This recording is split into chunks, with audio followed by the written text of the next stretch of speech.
Um, Now, here's some really good tools, some adjustment tools um, that I would like to show you.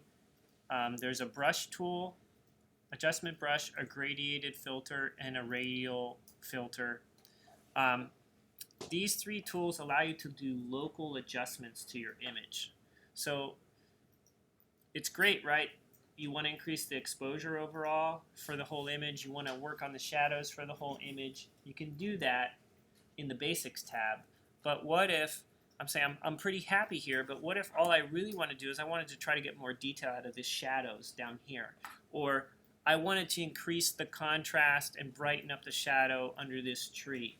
I can't do that just by going over here to the Controls tab, because I don't, even though I do have a shadows area, all the shadows are being affected simultaneously. So you can see if I pull that shadows tab up all the way, there's quite a bit of detail back there. So it's possible I could get more of that. Well, these three tools up here, the brush and the gradiated filter and the radial filter, allow you to make localized changes. So think of the Basics tab as making global changes to the whole image, and then these will make very specific area changes. So how does it work? I think the most easiest way to work is to use the brush tool first. You click on the brush tool. There's, oh my gosh, there's so many different things sliders over here. They basically are very much similar to what you find on the Basics tab. Exposure, contrast, highlights, shadows, whites, blacks, clarity, dehaze. There's also some sharpening additions, some coloration, and then at the very bottom here, there's controls for your actual brush size, the feather rate, the flow rate, and the density. So you can see here, by default, this size is quite large. You can either come over here to the size and adjust it.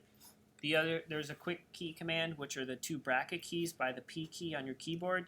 You can go left bracket to make it smaller, right bracket to make it bigger. This also works in Photoshop to adjust brush sizes, so that's nice in its consistency. So I'm going to make this a little bit smaller so I can come in here and just do some editing. I'm going to start with, it's set up to be exposure at half a stop, so I should see some differences here. I'll also increase my shadows area a little bit. So I'm going to come in here and I'm just going to paint essentially in this region. And so you can see hopefully that it made a difference right away. And I can come up here to these shadows and I can make it a further adjustment so you can just kind of see that area and how, so you can adjust this on the fly to your liking, and it's a really nice tool. You can make as many of these overlays as you like. Once you make more than one, then when you scroll over it, you can actually see what it does. So I'll explain that. So let's say over here I also wanted to make an adjustment. I can come up to the top and it says add, new, or erase. So I'm going to say new, and then I'm going to come over here and kind of adjust this area. And I just want to show you, now you can see there's these two little dots. This one's red, which means it's highlighted or selected or active, and then this one's white, but it's showing you a preview of the mask that I just made. So you can see, what I mean by a mask is just showing you particular area, that particular area where that effect is active. And you can see the edges are very like billowy, like the edge of a cloud. It's nebulous.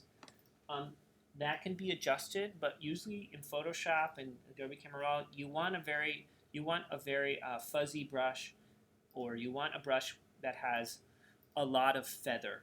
Okay, and that's where we're at. We're at a feather at 100%. Once you select it, it disappears, and then you can work on it and have it actively. And then over here, you can see the same thing.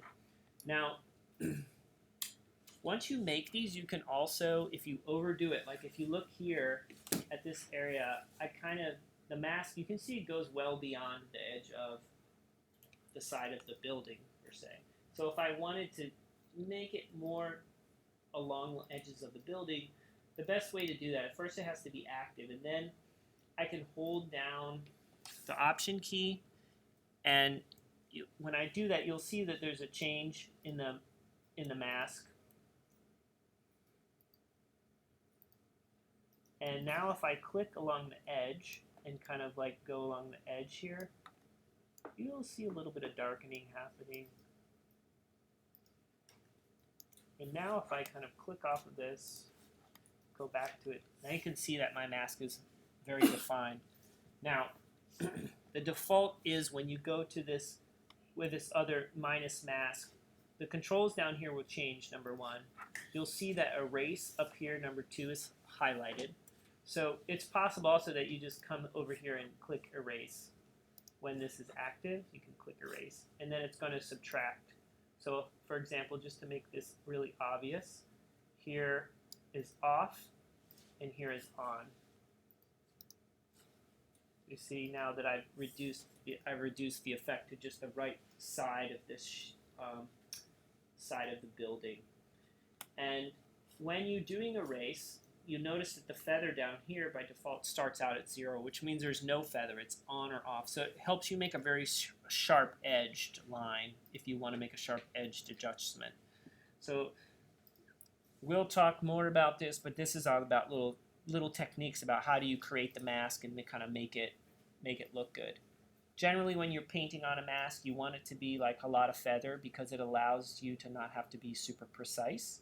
And if you're just doing some generalized adjustments, you can do it. Sometimes you overdo and the mask is a little bit too big, and as a result, you need to kind of like crop it down, make it a little bit smaller and a little bit more fine-tuned. You can do that with the erase feature.